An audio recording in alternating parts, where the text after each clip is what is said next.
ہم تو رکھتے ہیں مسلمانوں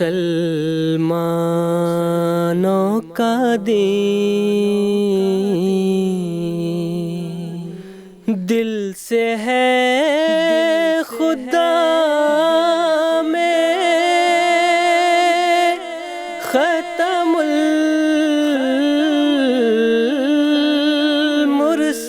المرسلین،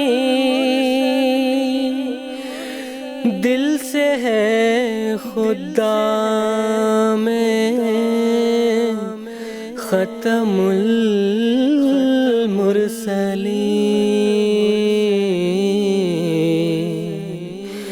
ختم المرسلین۔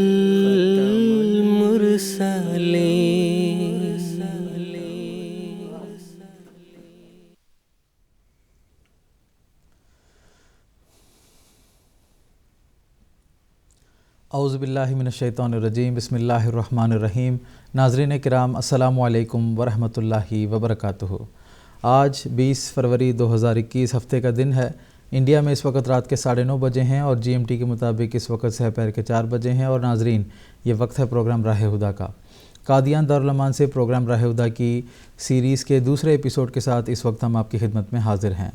حسب معمول آج کا یہ ایپیسوڈ بھی ہم آپ کی خدمت میں لائیو پیش کر رہے ہیں، اور ہمارا یہ پروگرام انٹریکٹیو بھی ہوگا، یعنی ہمارے مشاہدین بھی ہمارے ساتھ اس پروگرام میں شامل گفتگو ہو سکتے ہیں اور اپنے سوالات اور استفسارات ہمارے علماء کرام کے پینل میں پیش کر کے ان کے جوابات حاصل کر سکتے ہیں۔ ہمارے مشاہدین ٹیلی فون لائنز کے ذریعے سے ہم سے رابطہ کر سکتے ہیں۔ اس کے علاوہ ٹیکسٹ میسیجز اور فیکس میسیجز کی بھی سہولت موجود ہے، جس کے ذریعے سے ہمارے مشاہدین اپنے سوالات ہم تک پہنچا سکتے ہیں۔ تو ناظرین، آج کے ایپیسوڈ میں آپ ہمارے ساتھ جڑنا چاہتے ہیں تو میں امید کرتا ہوں کہ اس وقت آپ اپنے ٹیلی ویژن اسکرین پر ہم سے رابطے کی تفصیل کو ملاحظہ فرما رہے ہوں گے۔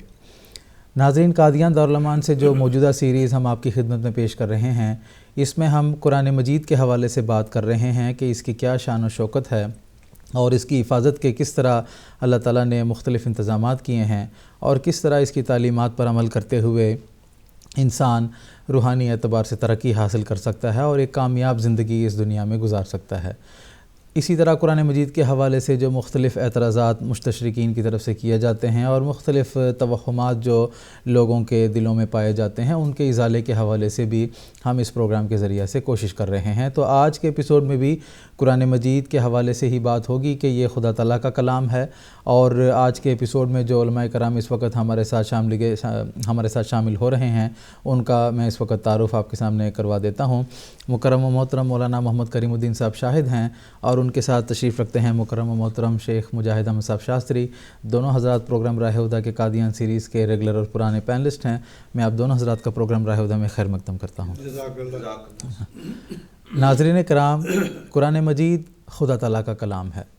اور قرآن مجید میں اللہ تعالیٰ نے بنی نوع انسان کی فلاح و بہبود اور اس کی روحانی ترقی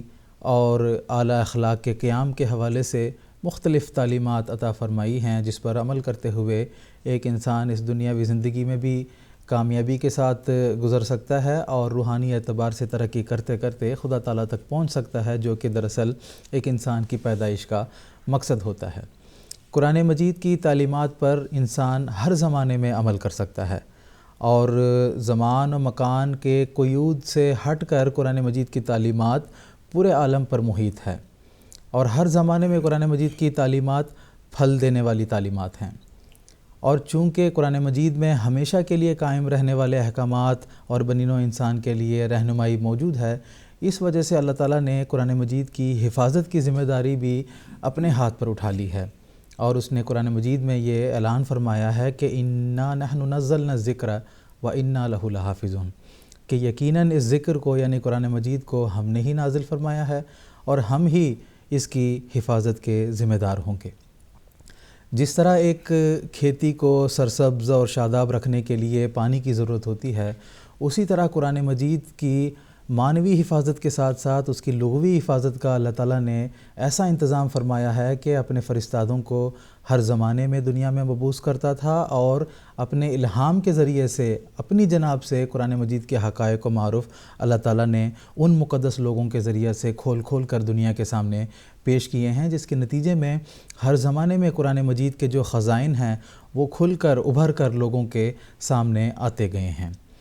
قرآن مجید کی تفسیر کے حوالے سے جب ہم بات کرتے ہیں تو یہ بات بھی میں ضرور ذکر کرنا چاہتا ہوں کہ آج 20 فروری ہے اور جماعت احمدیہ کی تاریخ میں یوم مسلم موعود کے نام سے اس دن کو منایا جاتا ہے اور پروگرامز اور جلسے منعقد کیے جاتے ہیں۔ اس کا پس منظر یہی ہے کہ دراصل حضرت اقدس مرزا غلام احمد صاحب قادیانی مسیح موعود و مہدی موعود علیہ السلام نے اللہ تعالیٰ سے الہام پا کر ایک پیش گوئی دنیا کے سامنے خدا تعالیٰ کی زندہ وجود کے نشانی کے طور پر پیش فرمائی، جس میں آپ نے فرمایا کہ خدا تعالیٰ اپنی جناب سے مجھے ایک بیٹا عطا کرے گا، اور اس کی مختلف خوبیاں بیان فرمائیں، اور اس میں سے ایک خوبی پیش گوئی کے رنگ میں آپ نے یہ بھی فرمائی کہ کلام اللہ کا مرتبہ لوگوں پر ظاہر کرے گا، یعنی خدا تعالیٰ کا جو کلام قرآن مجید ہے اس کی عالی شان اور مقام و مرتبہ اور اس کے حقائق و معرف کو بے مثال رنگ میں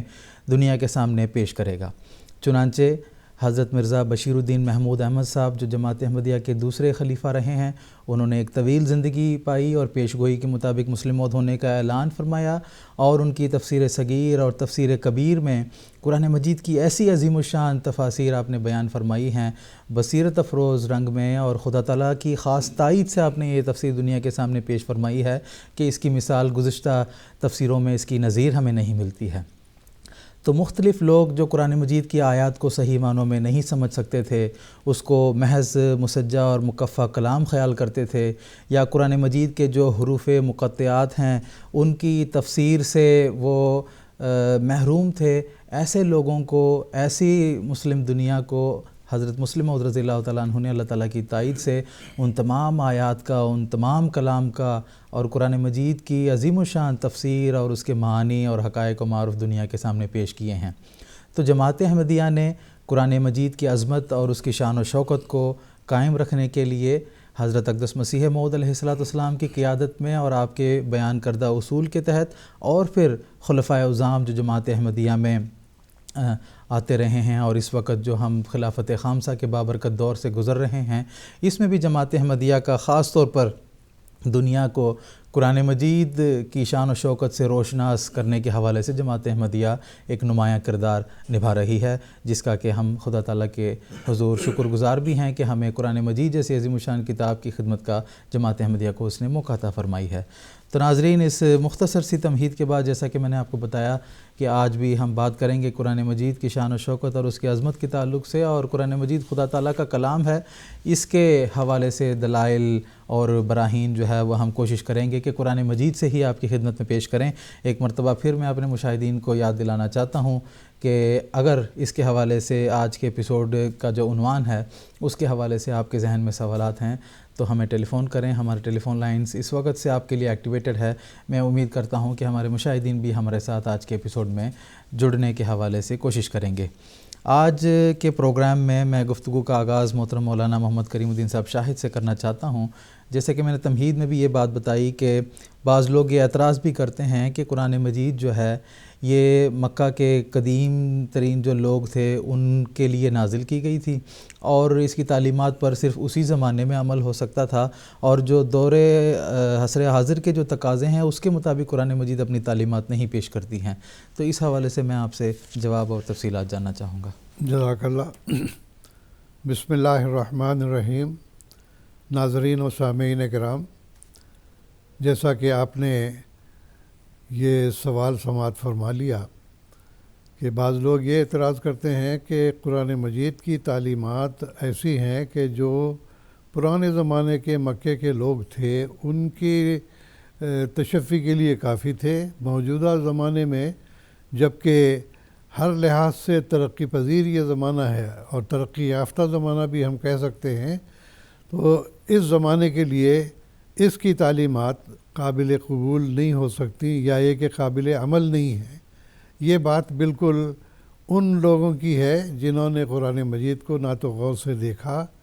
اور نہ ہی اس قرآن مجید کو ماننے کے نتیجے میں جو انقلاب پیدا ہوا اس پر انہوں نے غور کیا، اور نہ ہی یہ دیکھا کہ حضرت محمد رسول اللہ صلی اللہ علیہ وسلم نے اس قرآن مجید کے ذریعے سے ان وحشی گنوار لوگوں کے اندر جو روحانیت پیدا کی ہے اور ان کے اندر جو جرأت اور حوصلہ پیدا کیا، اور اس کے ساتھ اللہ تعالیٰ سے ان کا تعلق ایسا جوڑا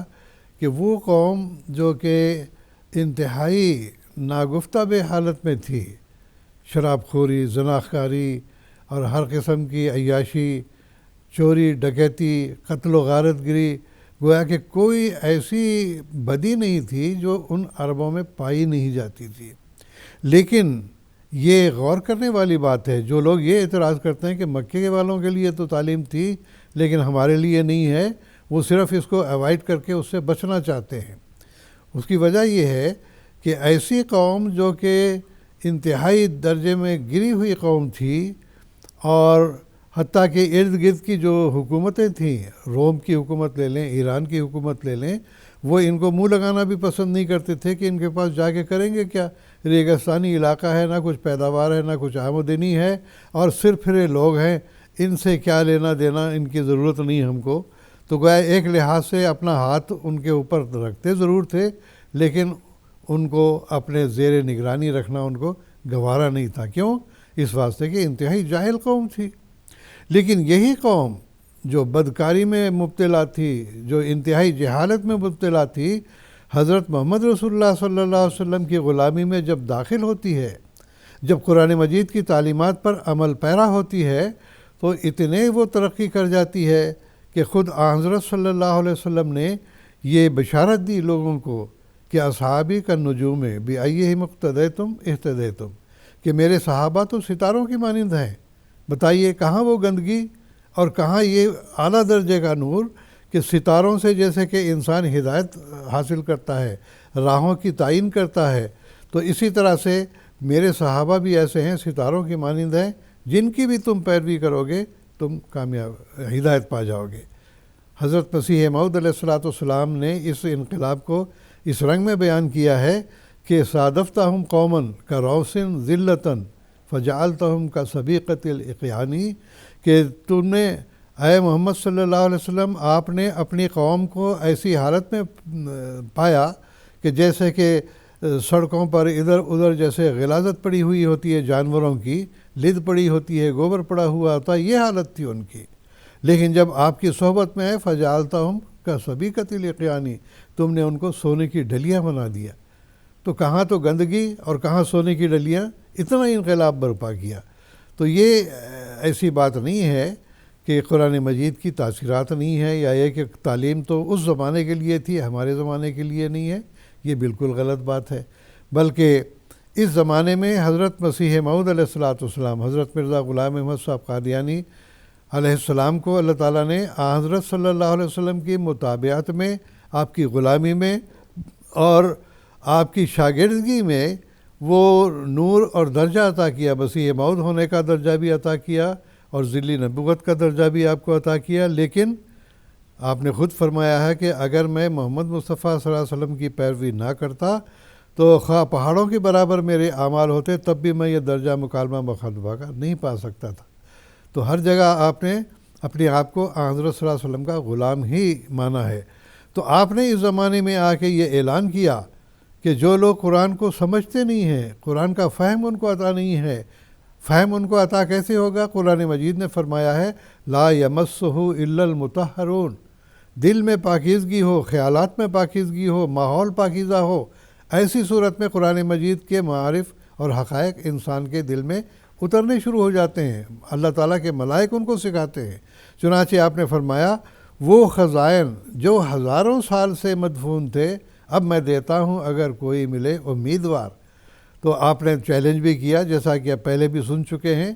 کہ مسیح موعود علیہ السلام نے فرمایا کہ اس زمانے میں قرآن مجید کی تاثیرات اب بھی موجود ہیں، اگر کسی کو شک ہے تو آئے میرے پاس ٹھہرے، 1 سال تک میرے پاس رہے، اس کو میں خرچ وغیرہ بھی دیتا ہوں، اور اس عرصے میں وہ کوئی نشان نہ دیکھے تو سمجھ لینا کہ میں جھوٹا ہوں۔ لیکن کوئی نہ آیا، آزمائش کے لیے کوئی نہ آیا ہر چند، ہر مخالف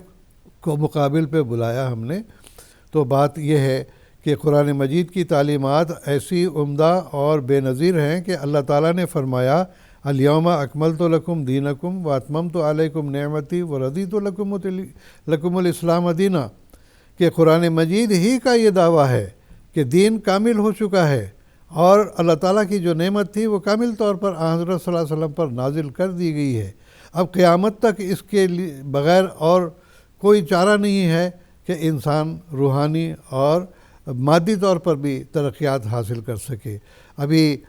آپ نے ذکر کیا ہے حضرت مسلم موعود رضی اللہ تعالیٰ عنہ کا،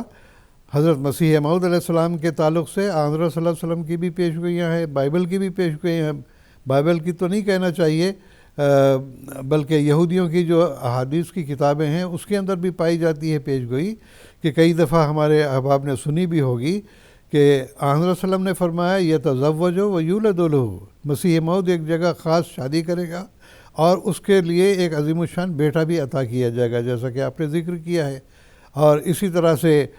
تالمود جو یہودیوں کی کتاب ہے، حدیث کی کتاب ہے، اس پہ ذکر آتا ہے کہ it is also said that he and یعنی promised Messiah shall die and his kingdom descend to his son and grandson، کہ مسیح موعود جب آئیں گے تو ان کی وفات کے بعد ان کا بیٹا اور ان کا پوتا اس کی روحانی جو سلطنت ہوگی اس کا وہ وارث ہوگا۔ تو یہ مسلم موعود رضی اللہ تعالیٰ عنہ کا وجود بھی انہی میں سے ہے۔ اور ابھی ہمارے پیارے امام حضرت خلیفۃ المسیح خامس اید اللہ تعالیٰ بنصر العزیز نے خطبہ جمعہ جو 19 فروری کو لندن میں فرمایا، اس میں آپ نے واضح طور پر آپ نے صرف وہ سخت ذہین و فہیم ہوگا اور علوم ظاہری و باطنی سے پر کیا جائے گا، اس کا ایک معمولی سا حصہ پیش کیا ہے۔ تو اس لحاظ سے آپ نے دنیا کو چیلنج کیا کہ میرے پاس اگر کوئی شخص آ کے قرآن مجید پر اعتراض کرتا ہے، چاہے وہ دنیا کا فلسفی ہو، دہریہ ہو، یا بڑے سے بڑا زراعت کا کے علوم جاننے والا ہو، یا اسی طرح کسی بھی علم کا ماہر شخص کوئی نہ ہو، وہ آ کر قرآن مجید پر اگر کوئی اعتراض کرتا ہے تو میں قرآن مجید ہی سے اس کا جواب دوں گا۔ اتنا بڑا چیلنج آپ نے ساری دنیا کو دیا، اور پھر لوگ کہتے ہیں کہ جی قرآن مجید تو پرانے زمانے کے لوگوں کے لیے تھا، آج کے زمانے کے لیے نہیں ہے۔ قرآن مجید نے تو یہ ذکر کیا ہے کہ دیکھیے قرآن مجید کی خاصیت یہ ہے، اور اس کی ضرورت بھی اس سے ثابت ہوتی ہے کہ حضرت محمد مصطفیٰ صلی اللہ علیہ وسلم کی جب بعثت ہوئی ہے تو اس وقت تو یہودی بھی موجود تھے جو عہد نامہ قدیم کو ماننے والے ہیں، یا اسی طرح عیسائی بھی موجود تھے جو عہد نامہ جدید کو ماننے والے تھے یا بائبل کو ماننے والے تھے، قدیم اور جدید دونوں کو مانتے ہیں وہ۔ اور اسی طرح سے آپ دیکھیں گے ایران کی سلطنت جو قریب تھی وہاں پر جو ہے وہ حضرت زرتشت علیہ السلام کی بعثت ہوئی تھی اور ان کی کتاب زنداوستہ موجود تھی۔ علاوہ ازیں ہندوستان میں وید ہیں اور گیتا ہے، اس کے بھی گیان موجود تھے، اور بہت سارے مذاہب ہیں۔ کنفیوشنزم جو ہے وہ چین میں پایا جاتا تھا۔ تو دنیا میں مختلف مذاہب تھے، لیکن سب یہ ایک دوسرے سے مختلف اپنے آپ کو سمجھتے تھے، ایک دوسرے کی جو ہے وہ تائید نہیں کرتے تھے بلکہ دوسرے کو گرانے کی کوشش کرتے تھے۔ ان سب کو یکجا کرنے کے لیے بہرحال کسی ایسی کتاب کی ضرورت تھی جو ان تمام کو متحد کر کے ایک اسٹیج پر لا کر رکھے۔ چنانچہ آپ دیکھیے کہ حضرت صلی اللہ علیہ وسلم کو اللہ تعالیٰ نے فرمایا کہ سورۃ البینہ کی آیت ہے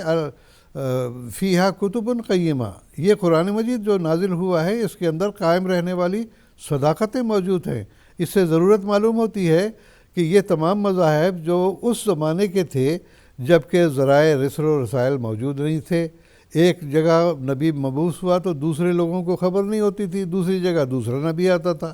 تو بہرحال بہت سارے انبیاء تو دنیا میں آئے ہیں اور ضرورت کے مطابق آئے ہیں، ان سب کی تعلیمات کو اگر ان کا خلاصہ نکالنا کوئی شخص چاہے تو میرا خیال ہے اس کی عمر گزر جاتی لیکن خلاصہ نہ نکال سکتا۔ ویدوں کا خلاصہ ہے، گیتا کا خلاصہ ہے، زنداوستہ کا خلاصہ ہے، کنفیوشنزم کا خلاصہ ہے، دنیا کی کسی بھی قوم کا آپ لے لیں تو اس کی عمر گزر جاتی ہے۔ لیکن جس خدا نے ان تمام لوگوں کو ہدایت سے نوازا، ان کو جو تعلیمات دی ہیں، اس کو پتہ تھا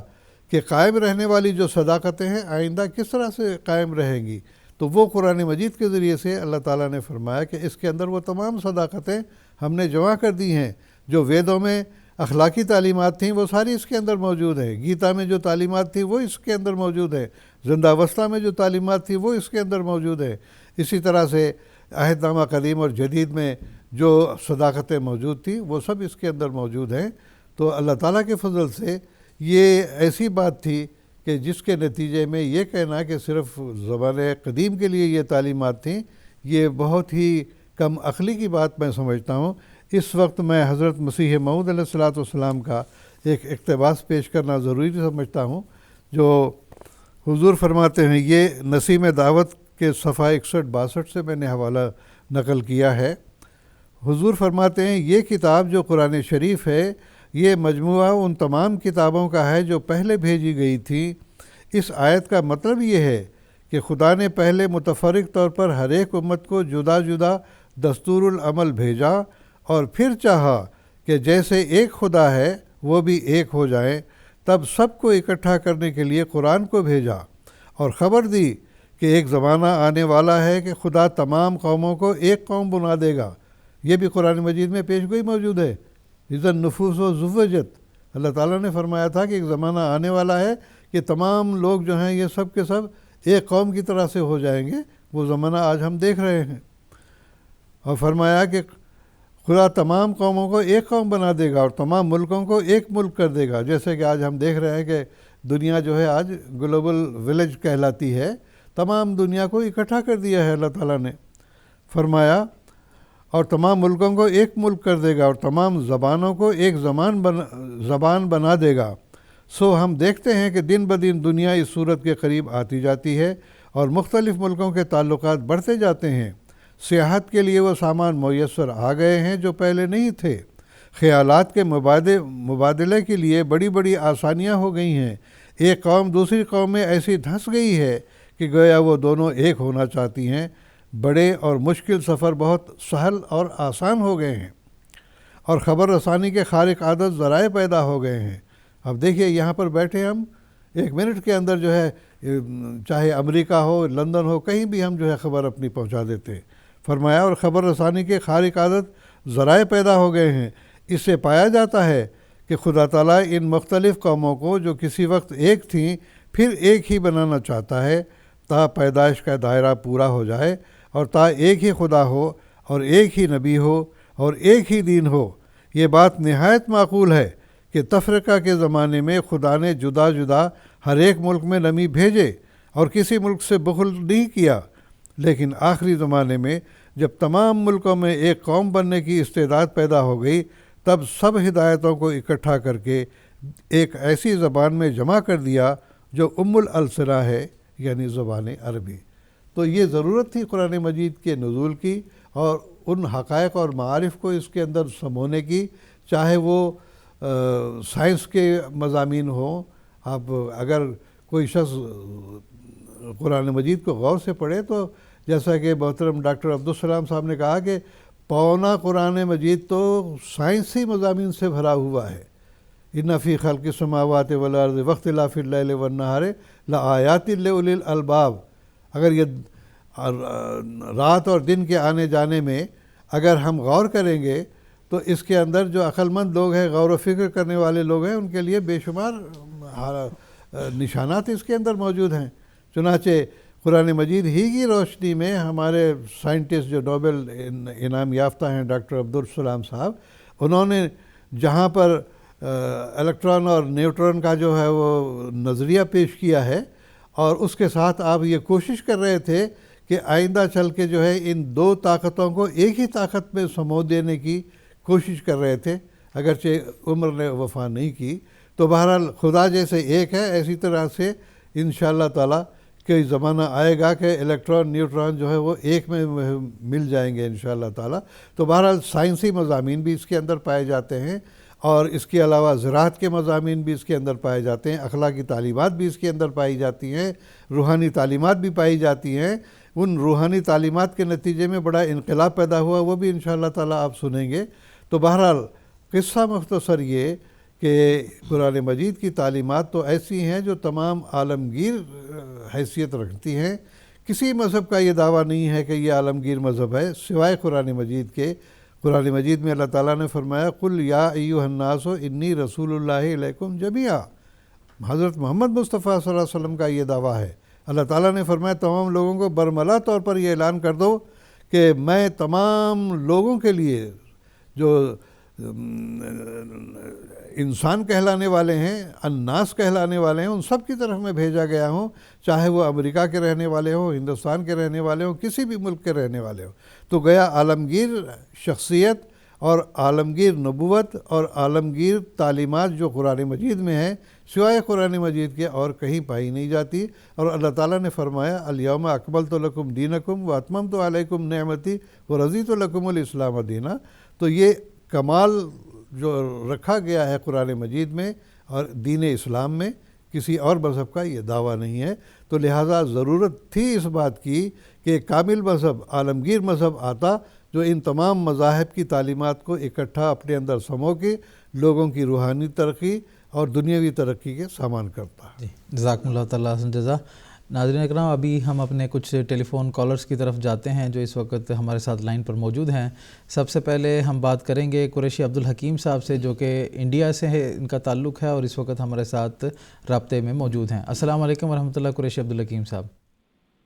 وعلیکم السلام محترم، میری آسان گزارش ہے، ابھی محترم محمد کریم الدین صاحب شاہد نے فی کتب الخیمت کی بہترین تشریح فرمائی۔ اس سلسلے میں میری عاجزانہ درخواست یہ ہے کہ وہ کتابیں جو قرآن مجید سے پہلے نازل ہوئی، کیا ان کتابوں میں قرآن مجید کو اپنانے کی تعلیم موجود ہے؟ ایک دوسرا، مول صاحب کیا آج وہ ساری تعلیمات قابل عمل ہیں یا نہیں؟ مول صاحب ایک عاجزانہ درخواست، مول صاحب جیسا کہ آپ نے ابتدائیہ میں فرمایا کہ آج یوم مسلم منایا جا رہا ہے، تو حضرت مسلم کا ایک چھوٹا سا ربی کا ایک الہام ہے مول صاحب، اس پر اگر آپ روشن ڈالیں تو میں بڑا آپ کا ممنون ہوں۔ حضرت خلیفۃ المسیح ثانی فرماتے ہیں، میں آج اس واحد اور قہار خدا کی قسم کھا کر کہتا ہوں کہ جس کے قبضہ تصرف میں میری جان ہے، کہ میں نے جو رویا بتائی ہے وہ مجھے اس طرح آئی ہے۔ میں خدا کو گواہ رکھ کے کہتا ہوں کہ میں نے کشفی حالت میں کہا انا المسیح الموعود، انا المسیح الموعود، مسیح لو وہ خلیفۃ ہوں۔ مول صاحب اس الہام پر اس کی تاریخ اور اس کا ترجمہ بتا دیں گے۔ ٹھیک ہے جناب، جزاکم اللہ، شکریہ۔ آپ نے 3 مختلف سوال کیے ہیں، ہم کوشش کریں گے کہ پروگرام میں آپ کے ایک سوال کو جو ہے نا وہ جواب دیں جو کہ آپ نے پہلے کیا تھا۔ تو محترم مولانا شیخ مجاہد احمد صاحب شاستری سے میرا یہ سوال ہے جو گزشتہ کتب مقدسہ کے تعلق سے ان کا سوال تھا۔ جزاک اللہ احسن الجزا۔ قرآن مجید کی سورہ البینہ میں اللہ تعالیٰ نے بیان فرمایا ہے رسول من اللہ یتلو صحف مطہرہ، یعنی یہ رسول ایسا ہے جو اللہ کی طرف سے ہے، اور وہ کیسی کتاب لایا ہے؟ صحف مطہرہ، ایسا صحیفہ لایا ہے جو مطہر ہے، پاکیزہ تعلیمات اپنے اندر رکھتا ہے۔ پھر اس کی مزید خصوصیت بیان کر دی کہ وہ کیسی تعلیمات ہیں؟ فیہا کتب قیمہ، یعنی ایسی تعلیم اس کے اندر موجود ہے جو دائمی اور ابدی تعلیمات کا خلاصہ ہے۔ ابھی محترم مولانا صاحب نے تفسیر کے ساتھ بھی اس کو بتایا کہ قرآن مجید نے جو تعلیمات پیش کی ہیں وہ یونیورسل ٹروتھ ہیں، یعنی وہ تعلیمات جو دیگر مذاہب میں تھیں اور ان میں منتشر پھیلی ہوئی تھیں، ان کو مختصر اور جامع کر کے یہاں پیش کر دیا۔ مثلا توحید کی ایک تعلیم لے لیجئے، ایک تعلیم یہ بنیادی ہے، یعنی انسانی فطرت کے اندر یہ بات موجود ہے کہ وہ ایک خدا تعالیٰ کی عبادت کرنا چاہتا ہے، وقت اور زمانے اور حالات کے حساب سے وہ بے شک مشرک ہو جائے یا وہ اس سے دور ہو جائے، لیکن اس کی فطرت کے اندر یہ تعلیم موجود ہے۔ قرآن مجید کے کوئی ایک صفحہ کھول لیجئے، کسی بھی جگہ سے، ہر ایک صفحے سے خدا تعالیٰ کی توحید، اس کی وحدانیت، اس کے ایک ہونے کا ذکر ملتا ہے۔ یہی توحید کی ابدی تعلیم جب ہم دیگر کتب میں دیکھتے ہیں، دیگر کتابوں میں جو قرآن مجید سے پہلی پائی جاتی ہے، مثلا جو کہ ہم ہندوستان میں کر رہے ہیں پروگرام، تو اگر ہم ہندوستان کے عظیم الشان جو نبی گزرے شری کرشن جی، ان کا کلام گیتا میں اٹھا کر دیکھ لیں تو گیتا کے چیپٹر 18 اور اس کا جو شلوک ہے 69 کے اندر یہ موجود ہے کہ ایشور سرو بھوتا نام ہردیش اردن چشتی، کہ وہ ایشور ہر ایک انسان کے دل کے اندر موجود ہے۔ برہمین سرو بھوتانی ینتر آرونانی مایا تمیو شرنم گچ، اس کی پناہ میں تم چلے جاؤ۔ اسی مضمون کو، یعنی وہ خدا جو ہر ایک کے ہردے میں موجود ہے، ہندی کا لفظ ہے، اگر ہم صرف عربی میں ڈھال دیں تو یہ خاص قرآنی آیت بن جاتی ہے کہ الا بذکر اللہ تطمئن القلوب، کہ دلوں کا اطمینان اگر حاصل کرنا ہے تو پھر خدا تعالیٰ کے ذکر کے ساتھ چلے جاؤ۔ تمیو شرنم گچ، یعنی اس کی پناہ میں جانے سے ہی نجات مل سکتی ہے۔ قرآن کی شروعات ہی ہوتی ہے اعوذ باللہ من الشیطان الرجیم سے، کہ اس کی پناہ میں آ جاؤ۔ ایک تو یہ مضمون ہے کہ وہ جو ابدی تعلیمات دیگر کتابوں کے اندر موجود تھی، قرآن مجید نے اس کو کھول کر مفصل اور تفسیر کے ساتھ بتایا۔ دوسرا یہ کہ بعض ایسی کتابیں جو قرآن مجید سے پہلے موجود تھی، مثلا حضرت موسیٰ علیہ السلام کی تورات یا حضرت عیسیٰ علیہ السلام کی طرف منسوب جو انجیل ہے، اس کے اندر واضح رنگ میں آنے والے موعود نبی اور اس کے صحیفے کا ذکر کیا گیا ہے۔ حضرت مسلم موعود رضی اللہ تعالیٰ عنہ نے جو تفسیر کبیر لکھی، اور چونکہ آج 20 فروری کا بھی دن ہے، خاص طور پہ اس حوالے سے بھی میں ذکر کرتا ہوں کہ آپ نے قرآن مجید کی جو تفسیر لکھی اور سورہ البقرہ کی جو تفسیر کی، الف لام میم ذالک الکتاب، یعنی یہ وہ کتاب ہے، اس کی تفسیر میں ذالک لفظ میں آپ نے حضرت موسیٰ علیہ السلام کے حوالہ جات درج کیے ہیں اور بتایا ہے کہ حضرت موسیٰ علیہ السلام نے استثناء کے اندر بڑی وضاحت کے ساتھ بتایا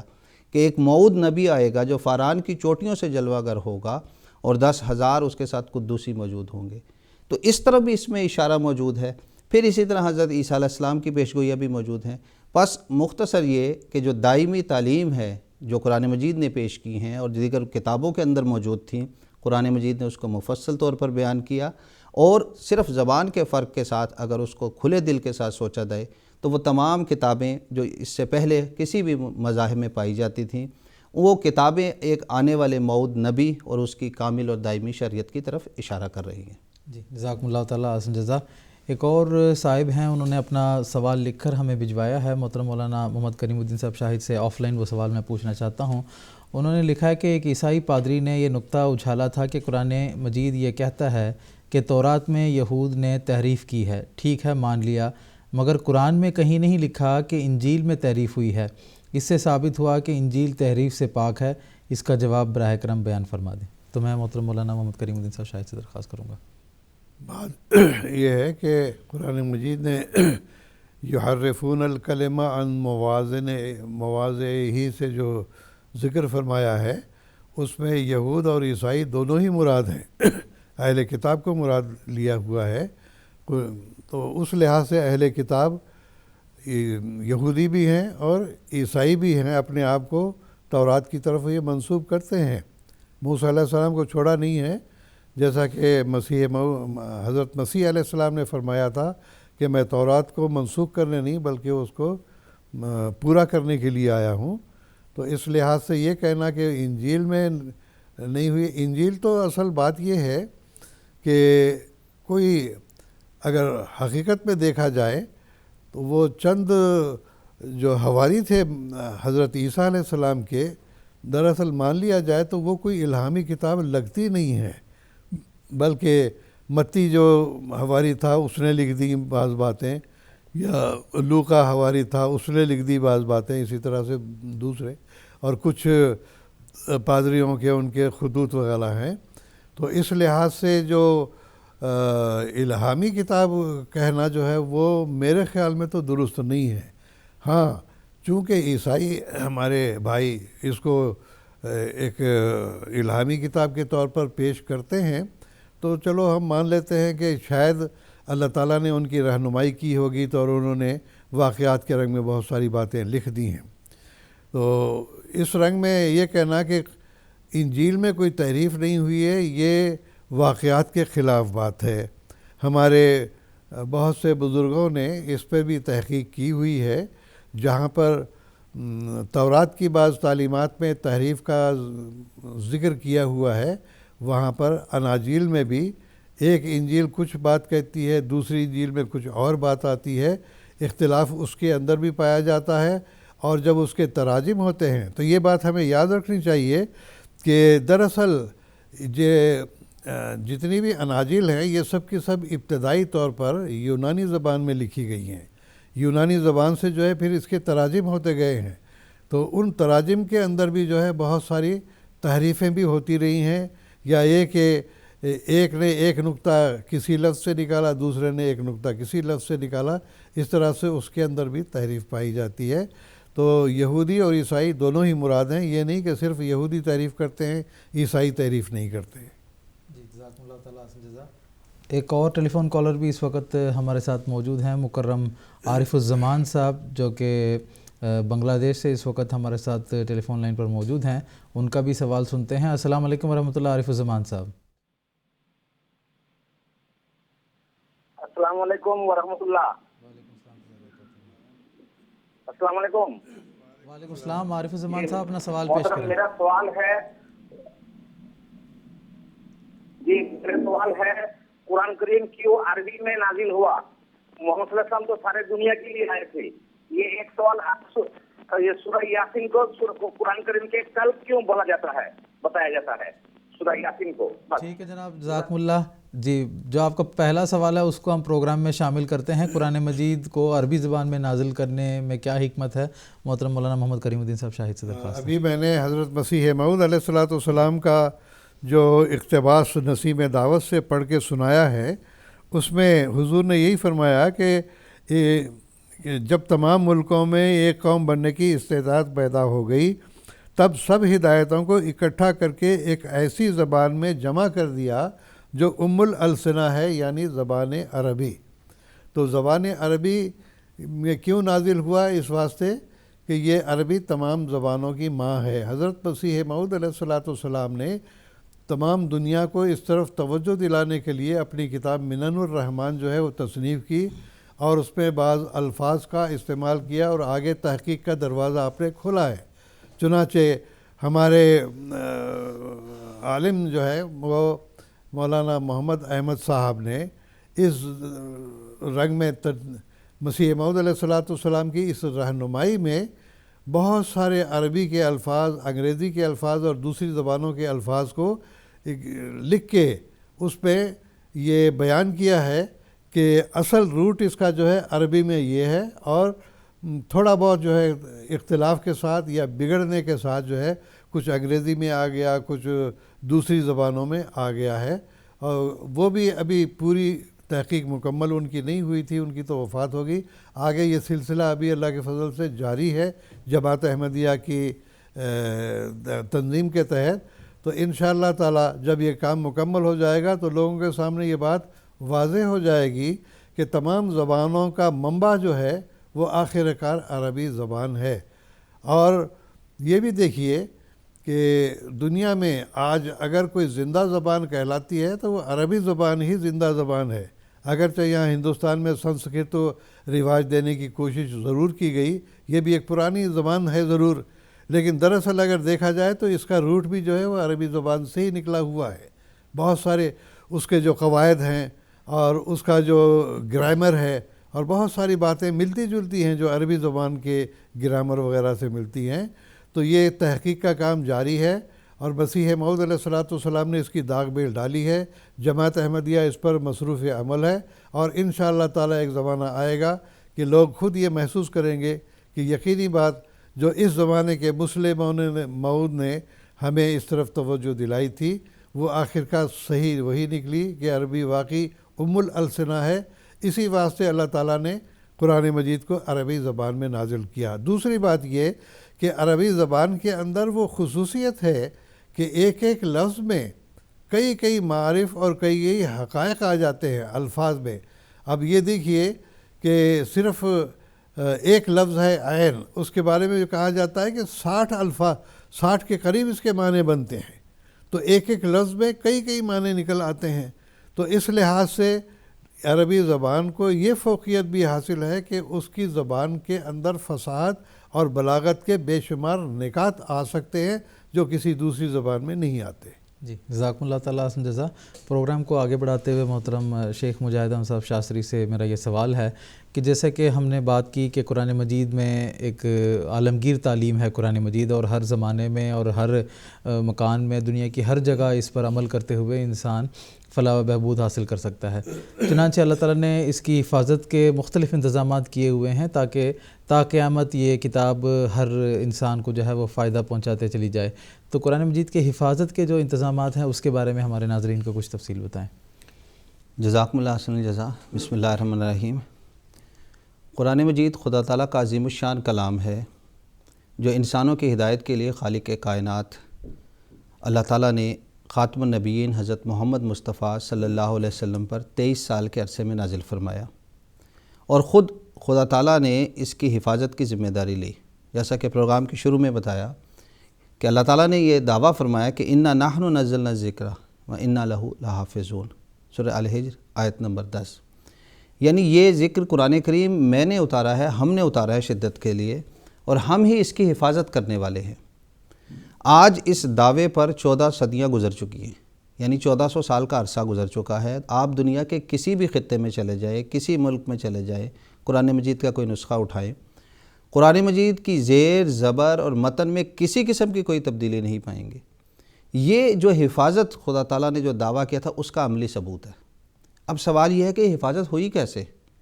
خدا تعالیٰ نے وہ کیا ذرائع استعمال فرمائے جس کے ذریعہ یہ قرآن مجید آج من و عن اس شکل میں ہمارے سامنے موجود ہے؟ یہی آج ہمارا سوال ہے۔ ناظرین، انسان جب کسی چیز کی حفاظت کرنا چاہتا ہے تو اس کے لیے وہ اپنی سمجھ اور عقل کے مطابق، جو کہ ناقص ہوتی ہے، مختلف طریقے اختیار کرتا ہے۔ مثلا میں مثال دیتا ہوں، اپنی عبارت کی حفاظت کے لیے اس کو لکھتا ہے، ان اوراق کو یکجا کرنے کے لیے کتاب بناتا ہے، جزبندی کرتا ہے، خوبصورت جلد کرتا ہے، پھر جزبندی خوبصورت بھی ہو جائے، سب کچھ ہو جائے، اس کو ایسی جگہ کتاب کو رکھا جاتا ہے کہ نمی نہ پہنچے، وہ کتاب ڈسٹ سے خراب نہ ہو۔ تو اس کو اگر ہم یہ کہیں کہ وہ مختلف ٹولز استعمال کرتا ہے جس کے ذریعہ وہ اس کو حفاظت کر رہا ہوتا ہے۔ ہم اپنی زبان میں جسے ٹولز کر رہے ہیں، قرآن مجید میں اللہ تعالیٰ نے اس کو جنود کے لفظ سے بیان کیا ہے۔ چنانچہ سورہ الفتح آیت 8 میں بیان فرمایا، وَلِلَّهِ جُنُودُ السَّمَاوَاتِ وَالْأَرْضِ وَكَانَ اللَّهُ عَزِيزًا حَكِيمًا، کہ خدا تعالیٰ جو زمین و آسمانوں کے سب لشکر اسی کے قبضہ قدرت میں ہیں اور وہ علیم و حکیم ہے۔ اللہ تعالیٰ کو جہاں جس ٹول کی ضرورت ہوتی ہے، جس وسیلے کی ضرورت ہوتی ہے، وہ استعمال کرتا ہے۔ مثلا انسان، فرشتے، ہوائیں، زلزلے وغیرہ وغیرہ ہے۔ اس کی ایک مثال سمجھنے کے لیے اس جواب کو ایک مثال میں دینا چاہوں گا۔ اللہ تعالیٰ نے قرآن مجید میں بیان فرمایا کہ فرعون کو کہ تیری لاش بطور عبرت محفوظ کی جائے گی۔ خدا تعالیٰ نے اس کو پانی میں غرق کیا، پانی کا ٹول استعمال ہوا، اسی پانی نے اس کو باہر نکال پھینکا۔ جب باہر نکال پھینکا تو مصر کے رواج کے مطابق جیسے وہاں پر بادشاہوں کی اور بڑے بڑے فرعونوں کی لاشوں کو حنوط کیا جاتا تھا، اس کی لاش حنوط کی گئی، وہ انسانوں نے ہی کی، لیکن آج بھی وہ بطور عبرت موجود ہے اور وہ حفاظت کر دی اللہ تعالیٰ نے۔ یہاں اللہ تعالیٰ نے اس کا کام پانی سے لے لیا اور پھر وہاں انسانوں سے لیا۔ اسی طرح قرآن مجید کی جو حفاظت کے اللہ تعالیٰ نے انتظامات فرمائے، ان کو ہم 2 حصوں میں تقسیم کر سکتے۔ ایک اس کی ظاہری حفاظت، دوسری اس کی معنوی حفاظت۔ ظاہری حفاظت میں سب سے پہلے قرآن مجید کے متن قرآن کی حفاظت کرنی تھی۔ قرآن مجید ایک دن میں نازل نہیں ہوا، ہم سب جانتے ہیں آہستہ آہستہ، لمحہ لمحہ 23 سال کے عرصے میں یہ نازل ہوا ہے۔ اور جب حضرت جبرائیل علیہ السلام قرآن مجید کا نزول فرماتے تو حضرت صلی اللہ علیہ وسلم اس کو حفظ کرتے، اپنے سینے میں محفوظ کر لیتے۔ ضرورت تھی کہ ان حروف کو جو حضرت جبرائیل سے سنے جا رہے تھے اس کے الفابیٹ کی حفاظت کی جاتی، یعنی وہ حروف تہجی جس کو ہم انگلش کہیں ABCD، تو عربی کے الفابیٹ کی حفاظت کی جاتی۔ اس کے نتیجے میں حضرت صلی اللہ علیہ وسلم جیسے ہی وحی کا نزول ہوتا، آپ صلی اللہ علیہ وسلم صحابہ میں سے کسی کو بلاتے، کاتبین میں سے، اور وہ لکھ لی جاتی تاکہ وہ محفوظ ہو جائے۔ پھر اس کے ساتھ ساتھ لکھنے کے ساتھ ساتھ عربوں کا حافظہ مشہور تھا، نبی کریم صلی اللہ علیہ وسلم نے اس کے حفظ کی تحریک کی، اور ایک کے بعد ایک زمانے تسلسل کے ساتھ آپ دیکھ لیجئے ہزاروں لاکھوں حفاظ ہمیشہ موجود رہے۔ یہ پہلا طریقہ تھا۔ دوسرا حفاظت کا طریقہ یہ تھا کہ معنی اور مفہوم کی حفاظت کی جائے، یعنی نزول قرآن کے وقت میں جو لفظ تھا اس کے جو معنی اور مفہوم تھے، آج 1400 سال گزرنے کے بعد بھی وہی معنی اور مفہوم ہو۔ یعنی اس وقت اگر الصلاۃ سے یہ مراد لیا جاتا تھا کہ نماز پڑھنے کا طریق یا اسلامی عبادت، تو آج بھی اس سے وہی معنی اور مفہوم ہو، نئے معنی نہ ہو جائیں۔ تیسری قرآن مجید کی حفاظت کے لیے اللہ تعالیٰ نے یہ ٹول استعمال فرمایا، یا یہ طریقہ کار استعمال فرمایا کہ جس زبان میں قرآن مجید نازل ہوئی، جیسے ابھی سنا کہ عربی زبان میں نازل ہوئی، خدا تعالیٰ نے اس عربی زبان کو قرآن مجید کے ذریعہ سے زندہ جاوید زبان بنا دیا اور دائمی زبان قرار دے دیا۔ محققین کی یہ رائے ہے کہ آج سے 1400 سال پہلے کی اس نزول قرآن کے وقت کی جو بھی زبانیں دنیا میں رائج تھیں، آج وہ ختم ہو چکی ہیں، اس کے بدلے میں نئی زبانیں آ چکی ہیں۔ لیکن قرآن مجید کو چونکہ اللہ تعالیٰ نے دائمی شریعت قرار دیا ہے اور یہ قیامت تک کے لیے ہے، اس لیے اس کی زبان کو بھی دائمی قیامت تک کے لیے کر دیا۔ ہم زیادہ دور کیوں جائیں، آج سے 200-300 سال پرانی اردو اٹھا کر دیکھ لیں، وہ اردو اور آج کی اردو میں زمین آسمان کا فرق ہو گیا۔ یہ انگریزی دیکھ لیجیے تو شیکسپیئر کی زمانے کی انگریزی کچھ ہے، آج کچھ اور انگریزی ہم بول رہے ہوتے ہیں، مگر قرآن سے پہلے کی جو عربی تھی وہ بھی، قرآن کے نزول کے بعد بھی جو عربی ہے وہ سیم من وہی ہے۔ یہ اس کی حفاظت کا ایک طریقہ تھا۔ چوتھا طریقہ یہ استعمال کیا گیا کہ تأمل کے ذریعہ احکام قرآن کے جو تھے اس کے حفاظت اللہ تعالیٰ نے کر دی۔ مثلا حضرت صلی اللہ علیہ وسلم نے جو صحابہ کو سکھایا کہ روزہ ایسے رکھنا ہے، نماز ایسے پڑھنی ہے، جنازے کا یہ طریقہ کار ہے، جو قرآن مجید کے احکامات تھے، ان احکامات کو تسلسل اور تعامل کے ساتھ امت میں رائج کر دیا گیا، اور وہ علی ترتیب پھر آج تک وہاں موجود ہیں۔ پھر ہم دیکھتے ہیں کہ قرآن مجید کی جو آیات کا نزول ہوا، خدا تعالیٰ نے اس کے شان نزول کو بھی محفوظ کر دیا، یعنی کس وقت کون سی آیت ہوئی، اکثر آیات کے بارے میں پتہ ہے، اس کے سیاق و سباق کے بارے میں بھی پتہ ہے۔ پھر ہم دیکھتے ہیں کہ حاملین قرآن یعنی حضرت صلی اللہ علیہ وسلم حامل قرآن، آپ کی زندگی کو محفوظ کر دیا، اور تمام انبیاء میں سے سب سے زیادہ مضبوط اور مصدق زبان اور زندگی اگر کسی نبی کی ہے تو وہ ہمارے پیارے آقا حضرت خاتم النبیین حضرت محمد مصطفیٰ صلی اللہ علیہ وسلم کی ہے۔ تو یہ ظاہری جو حفاظت کے طریقے تھے، اس کے علاوہ مختلف علم الانصاب، علم رجال وغیرہ وغیرہ ہے، لیکن اس کے علاوہ ایک معنوی حفاظت بھی تھی۔ معنوی حفاظت یہ تھی کہ اللہ تعالیٰ نے قرآن مجید کے حقائق اور معارف بیان کرنے کے لیے ہر زمانے میں ایسے لوگ پیدا کیے جو خدا تعالیٰ کی وحی سے مشرف ہو کر قرآن مجید کے نئے سے نئی معانی لوگوں کے سامنے بیان کرتے تھے، اور قرآن مجید پر جو اس زمانے میں اعتراضات ہوتے تھے ان اعتراضات کو دور کرتے تھے۔ آج کے اس زمانے میں اللہ تعالیٰ نے بانی جماعت احمدیہ حضرت مرزا غلام احمد صاحب قادیانی مسیح موعود علیہ الصلوۃ والسلام کو وہ مقام و مرتبہ عطا فرمایا کہ آپ نے خدا تعالیٰ سے اطلاع پا کر یہ اعلان فرمایا کہ مجھے خدا نے اس 14ویں صدی کے سر پر اپنی طرف سے معمور کر کے دین متین اسلام کی تجدید اور تائید کے لیے بھیجا ہے، تاکہ میں اس پرآشوب زمانہ میں قرآن کی خوبیاں اور حضرت رسول کریم صلی اللہ علیہ وسلم کی عظمت ظاہر کروں، اور ان تمام دشمنوں کو جو اسلام پر حملہ کر رہے ہیں ان نوروں اور برکات اور خوارق اور علوم لدنیا کی مدد سے جواب دوں جو مجھے عطا کیے گئے ہیں۔ حضور کی پیروی میں آپ کے بعد خلافت کا بابرکت نظام جاری ہوا، اور آج ہم خلافت خامسہ کے بابرکت دور میں سے گزر رہے ہیں۔ ہمارے پیارے آقا حضرت مرزا مسرور احمد صاحب خلیفۃ المسیح الخامس ایدہ اللہ تعالیٰ بنصر عزیز انہی حقائق اور معارف کو آج ساری دنیا میں بیان کر رہے ہیں۔ پس حقیقت یہی ہے کہ قرآن مجید کو سمجھنے کے لیے اس کے معنی اور مفہوم کو اپنے ذات میں اتارنا ضروری ہے، صرف زبانی پڑھ لینا ہی کافی نہیں، ورنہ اللہ تعالیٰ نے تو اس کی ظاہری حفاظت کا وعدہ لے لیا ہے۔ ہم جو قرآن مجید کے ماننے والے ہیں، تمام مسلمان ہیں، ہمارا اولین فرض ہے کہ ہم اس زمانے کے معمور کو تسلیم کریں، اور اس کی طرف سے جو حقائق اور معارف کے دریا بہائے جا رہے ہیں اس پر ہم عمل کریں اور اس سے مستفیض ہوں۔ جی جزاکم اللہ تعالیٰ حسن جزا۔ پروگرام کو آگے بڑھاتے ہوئے محترم مولانا محمد کریم الدین صاحب شاہد سے ہمارا یہ سوال ہے کہ ایک اعتراض قرآن مجید کے بارے میں یہ بھی ہوتا ہے کہ اس میں صرف مقفع اور مسجع کلام ہے، جبکہ قرآن مجید کی فصاحت و بلاغت کے تعلق سے آپ نے اسے پہلے بھی بتایا تھا، تو اس حوالے سے اس اعتراض کا کیا جواب دیں گے؟ میں آپ سے تفصیل جاننا چاہوں گا۔ اس میں کوئی شک نہیں کہ قرآن مجید میں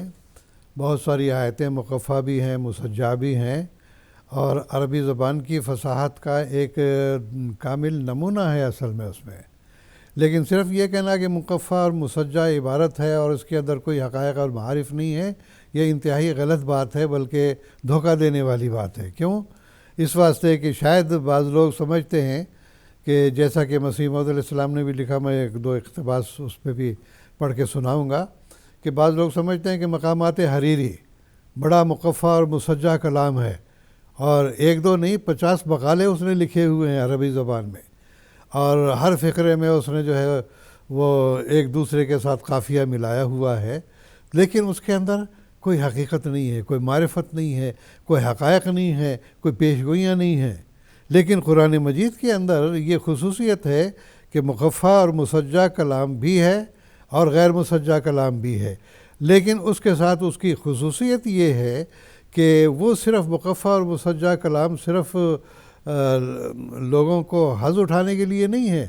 بلکہ اس کے اندر بے شمار حقائق اور معارف ہیں، پیشگوئیاں ہیں آئندہ زمانے کی، اس کے اندر رسولوں کے جو اعمال تھے اس کے بارے میں بیان کیا گیا ہے، ان کے حالات بیان کیے گئے ہیں، اور ان حالات بیان کرنے کے اندر بھی یہ پیشگوئی ہے کہ آئندہ امت محمدیہ میں بھی یہ حالات آنے والے ہیں۔ پھر اسی طرح سے اس کے اندر روحانیت کے جو اصول ہیں، کس طرح خدا سے تعلق پیدا کیا جا سکتا ہے، کس طرح اللہ تعالیٰ قریب آ سکتا ہے، کس طرح اللہ والے لوگ بن سکتے ہیں، ایک دو نہیں بلکہ قرآن مجید پر جن لوگوں نے عمل کیا ہے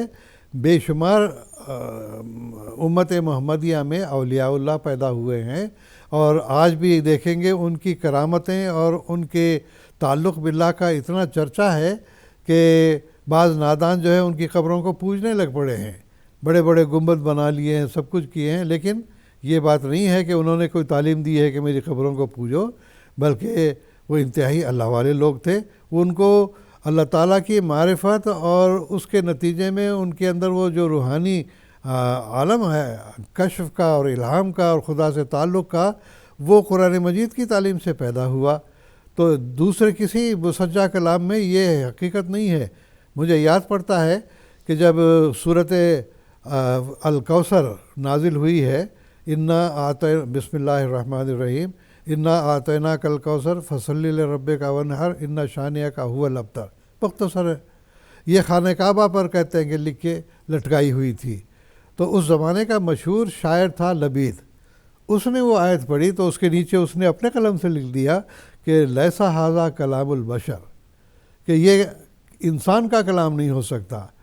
اور اسی کے بارے میں آتا ہے کہ خلافت ثانیہ حضرت عمر رضی اللہ تعالیٰ عنہ کے زمانے میں ایک تمام عرب شعراء کا جو ہے ایک مشاعرہ منعقد کیا گیا، اس میں لبید کو بھی دعوت دی گئی۔ بڑا چوٹی کا یہ شاعر تھا عربوں کا، سبع مولقات میں بھی اس کے کلام ہیں۔ تو اس نے لکھا کہ اب میں نے جو ہے قرآن مجید کا جب نزول ہوا اور میں نے اسلام قبول کیا ہے، میں نے شعر کہنا چھوڑ دیا، کہ گویا وہ اتنا چوٹی کا شاعر ہے، قرآن مجید کے نزول کے بعد اس نے شعر کہنا چھوڑ دیا کہ میرے تو حقیر کلام ہے میرا، لیکن کلام اگر ہے تو وہ قرآن مجید کا کلام ہے۔ تو بہرحال نہ صرف مقفع اور مسجع کلام ہے بلکہ اس کے اندر بے شمار علمی نکات ہیں، روحانی نکات ہیں، اور جیسا کہ میں پہلے بیان کر چکا ہوں، حضرت خلیفۃ المسیح ثانی رضی اللہ تعالیٰ عنہ المسلم موعود نے تمام دنیا کو چیلنج کیا ہے کہ دنیا کا کوئی عالم، کوئی فلسفی، کوئی کسی قسم کا ماہر اقتصادیات ہو، وہ اگر قرآن مجید کی کسی تعلیم پر یا کسی آیت پر اعتراض کرتا ہے تو میں قرآن مجید ہی سے اس کا میں جواب دوں گا۔ یہ آپ کے علم و فضل کا چرچا تھا جو اللہ تعالیٰ نے آپ کو عطا کیا ہوا تھا کہ علوم ظاہری اور باطنی سے پر کیا جانے کا، جیسا کہ آپ نے بھی ذکر کیا ہے کہ کلام اللہ کا مرتبہ اس کے ذریعے سے ظاہر ہوا۔ تو بہرحال میں آخر میں چونکہ وقت کم رہ گیا ہے، حضرت مسیح موعود علیہ الصلوۃ والسلام کا ایک ہی اقتباس، میں نے دو لیے تھے لیکن ٹائم نہیں ہے، میں ایک ہی پڑھ کے سناتا ہوں۔ یہ ملفوظات جلد اول کا ہے۔ حضور فرماتے ہیں الغرض قرآن کریم ایک ایسی کتاب ہے جس میں ہر ایک قسم کے معارف اور اسرار موجود ہیں، لیکن ان کے حاصل کرنے کے لیے میں پھر کہتا ہوں کہ اسی قوت قدسیہ کی ضرورت ہے۔ چنانچہ خود اللہ تعالیٰ نے فرمایا لا یمسہ الا المطہرون، کہ الواقعہ ایسا ہی فسا، یعنی پاکیزہ لوگ ہی جو ہے اس کے حقائق اور معارف کے پر اطلاع پا سکتے ہیں۔ ایسا ہی فصاحت و بلاغت میں اس کا مقابلہ ناممکن ہے۔ مثلا سورہ فاتحہ کی موجودہ ترتیب چھوڑ کر کوئی اور ترتیب استعمال کرو تو وہ مطالب عالیہ اور مقاصد عظمیٰ جو اس ترتیب میں موجود ہیں ممکن نہیں کہ کسی دوسری ترتیب میں بیان ہو سکیں۔ کوئی سی صورت لے لو، خواہ وہ قل ہو اللہ احد ہی کیوں نہ ہو، جس قدر نرمی اور ملاطفت کی رعایت کو ملحوظ رکھ کر اس میں معارف اور حقائق ہیں، وہ کوئی دوسرا بیان نہ کر سکے گا۔ یہ بھی فقط اعجاز قرآن ہی ہے۔ مجھے حیرت ہوتی ہے جب بعض نادان مقامات حریری یا سبع معلقہ کو بے نظیر اور بے مثل کہتے ہیں اور اس طرح پر قرآن کریم کی بے مانیت پر حملہ کرنا چاہتے ہیں۔ وہ اتنا نہیں سمجھتے کہ اول تو حریری کے مصنف نے کہیں اس کے بے نظیر ہونے کا دعویٰ نہیں کیا، اور دوم یہ کہ مصنف حریری خود قرآن کریم کی اعجازی فصاحت کا قائل تھا۔ علاوہ ازیں معترضین راستی اور صداقت کو ذہن میں نہیں رکھتے بلکہ ان کو چھوڑ کر محض الفاظ کی طرف جاتے ہیں۔ مندرجہ بالا کتابیں حق اور حکمت سے خالی ہیں۔ جزاکم اللہ تعالیٰ حسن جزا۔ اب محترم شیخ مجاہد احمد صاحب شاستری سے ہمارا یہ سوال ہے کہ قرآن مجید میں بعض حروف مقطعات بھی ہیں جیسے الف لام میم الف لام را وغیرہ، اور ان کی تفاسیر بھی ایک ایسا عقدہ تھا جو گزشتہ مفسرین سے نہیں کھل سکا، لیکن جماعت احمدیہ میں جیسا کہ بتایا گیا حضرت خلیل مسیح ثانی کے ذریعے سے اس کی عظیم الشان تفاسیر دنیا کے سامنے پیش کی گئی ہے، تو اس کی کیا حکمت ہے اور قرآن مجید کی وحی میں ایسے حروف کو شامل کرنے میں کیا حکمت ہے، یہ میں آپ سے جاننا چاہوں گا۔ جزاکم اللہ حسن الجزا۔ امام الزمان سیدنا حضرت اقدس مسیح موعود علیہ الصلوۃ والسلام ایک مقام پہ بیان فرماتے ہیں، قرآن مجید ایسا معجزہ ہے کہ نہ وہ اول مثل ہوا اور نہ آخر کبھی ہوگا، اس کے فیوز و برکات کا در ہمیشہ جاری ہے اور وہ ہر زمانے میں اسی طرح نمایاں اور درخشاں ہے جیسا آن حضرت صلی اللہ علیہ وسلم کے وقت میں تھا۔ قرآن شریف جو معجزہ ہے وہ اپنی ظاہری بناوٹ کے اعتبار سے، اپنی معرفت کے اعتبار سے، اپنے مضامین کے اعتبار سے، اپنی جامعیت کے اعتبار سے، اپنے علوم غیب کے اعتبار سے، ہر ایک لحاظ سے، اور خاص طور پہ حروف مقطعات کے لحاظ سے بھی ایک معجزہ ہے۔ قرآن کریم کی 29 سورتوں کے آغاز میں کل 30 حروف مقطعات ہیں، جن میں سے کچھ حروف مقطعات بار بار بھی آئے ہیں۔ اگر ان تکرار کو نکال دیا جائے تو 14 مقطعات آئے ہیں۔ ان تمام حروف مقطعات میں حروف تہجی کے 14 حروف استعمال کیے جاتے ہیں۔ چونکہ یہ حروف الگ الگ بولے جاتے ہیں، اسی لیے انہیں حروف مقطعات کہتے ہیں، جو 1 سے لے کر 5 کی تعداد تک بعض صورتوں کے شروع میں بیان ہوئے ہیں۔ ہر زبان میں ایسا طریق ہے کہ وہ بعض مضمون کو چھوٹے الفاظ میں بیان کر دیا جاتا ہے۔ مثلا انگریزی میں ہے BA کہہ دیا، MA کہہ دیا، ماسٹر آرٹس کے بدلے میں MA کہہ دیا۔ قرآن مجید نے سے پہلے عربوں میں بھی یہ طریق جاری تھا کہ وہ بعض لمبے مضمون کو بیان کرنے کے لیے چھوٹے ایک لفظ بول دیا کرتے تھے۔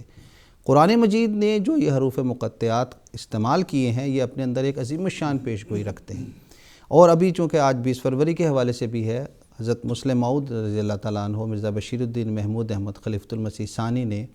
جو قرآن مجید کی عظیم الشان تفسیر لکھی، تفسیر کبیر کی شروعات میں جو پہلی جلد ہے، سورہ البقرہ کے شروع میں جو الف لام میم آیا ہے، اس میں حروف مقطعات کی بڑی گہری اور تفصیلی بحث کی ہے، اور چونکہ یہ وقت کم نہیں ہے، وہ سارے لکھے بھی تھے، وہ پڑھے نہیں جا سکتے، لہٰذا میں ناظرین سے درخواست کروں گا وہ تفسیر کبیر کا مطالعہ کریں۔ حضور نے اس میں بیان فرمایا کہ بعض لوگ یہ کہتے ہیں کہ خدا تعالیٰ کے اسرار ہیں، اس کے پیچھے نہیں پڑھنا چاہیے، لہٰذا انہوں نے اس کو چھوڑ ہی دیا۔ بعضوں نے یہ کہا کہ اس میں اللہ تعالیٰ نے قسمیں کھائی ہیں، لیکن حضرت مسلم موعود بیان فرماتے ہیں کہ ان حروف مقطعات کی جو ہر صورت کی شروعات میں جو آئے ہیں، اس صورت میں جو خاص طور پر خدا تعالیٰ کے اسماء الہی بیان کیے گئے ہیں، وہ ان صفات کے ذریعے سے بیان کیے گئے، اور احادیث میں اس کی تائید بھی ملتی ہے کہ حضرت صلی اللہ علیہ وسلم کی ایک ہانی سے روایت آتی ہے کہ آپ نے بیان فرمایا کہ حروف مقطعات میں جو قاف، ہا، یا، عین، صاد ہے، اس سے دراصل مراد کافن، ہادن، عالم، علیمن اور صادقین کے معنی ہیں۔ پھر الف لام میم کے معنی انا اللہ عالموں کے معنی آتے ہیں۔ پس اس کے ایک معنی ہیں کہ جس صورت کے شروع میں جو حروف مقطعات ہیں، خدا تعالیٰ کی وہ صفات اس میں بیان کی گئی ہیں۔ دوسرے اس میں حروف مقطعات کے اندر خاص طور پر حساب جو ابجد کا حساب کہلاتا ہے، یعنی حروف کے عدد بتا دیے جاتے ہیں، اس حساب سے اس کے اندر پیش گوئیاں موجود ہیں۔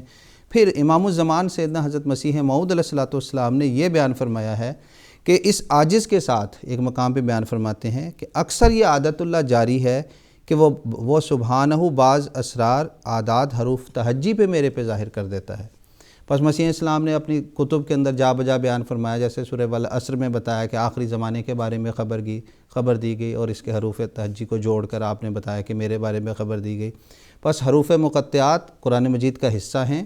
قرآن مجید میں اس میں جو پیش گوئیاں بیان کی گئی وہ اس میں موجود ہیں، جس صورت کے شروع میں موجود ہیں اس کی خاص صفات اس کے اندر موجود ہیں، اور جو لوگ یہ کہتے ہیں کہ یہ مجمل ہے، نہیں ہے، وہ دراصل درست نہیں ہے۔ امام الزمان نے اس کو آ کے کھولا اور بتایا کہ یہ خدا تعالیٰ کے اسماء الہی، اور آئندہ بھی اس میں سے راز ظاہر ہوتے چلے جائیں گے۔ جزاکم اللہ تعالیٰ احسن الجزا۔ ناظرین کرام، اس کے ساتھ آج کا ہمارا ایپیسوڈ ختم ہوا چاہتا ہے۔ آخر پر میں بانی جماعت احمدیہ حضرت اقدس مرزا غلام احمد صاحب قادیانی علیہ الصلوۃ والسلام کا ایک اقتباس آپ کے سامنے پیش کرتا ہوں، جس میں حضور فرماتے ہیں، قرآن شریف ایسا معجزہ ہے کہ نہ وہ اول مثل ہوا اور نہ آخر کبھی ہوگا، اس کے فیوز و برکات کا در ہمیشہ جاری ہے، اور وہ ہر زمانے میں اس طرح نمایاں اور درخشاں ہیں جیسا آن حضرت صلی اللہ علیہ وسلم کے وقت تھا۔ تو ناظرین، قرآن مجید کی عظمت اور شان و شوکت کے حوالے سے ہم اپنی سیریز کے آئندہ کے ایپیسوڈز میں بھی گفتگو کریں گے۔ ہماری سیریز کا اگلا ایپیسوڈ مرخہ 27 فروری 2021 ہفتے کے دن انڈین ٹائم کے مطابق رات کے 9:30 بجے اور GMT کے مطابق سحر کے 4 بجے قادیان دارالمان سے ہی ہم آپ کی خدمت میں لائیو پیش کریں گے۔ تب تک کے لیے اجازت دیجیے گا۔ السلام علیکم ورحمۃ اللہ وبرکاتہ۔ آؤ لوگوں کہ یہی نور خدا پاؤ گے، لو تمہیں طور تسلی کا بتایا ہم نے۔ آؤ لوگوں کہ یہی نور خدا پاؤ گے، لو تمہیں طور تسلی کا بتایا ہم نے، لو تمہیں طور تسلی کا بتایا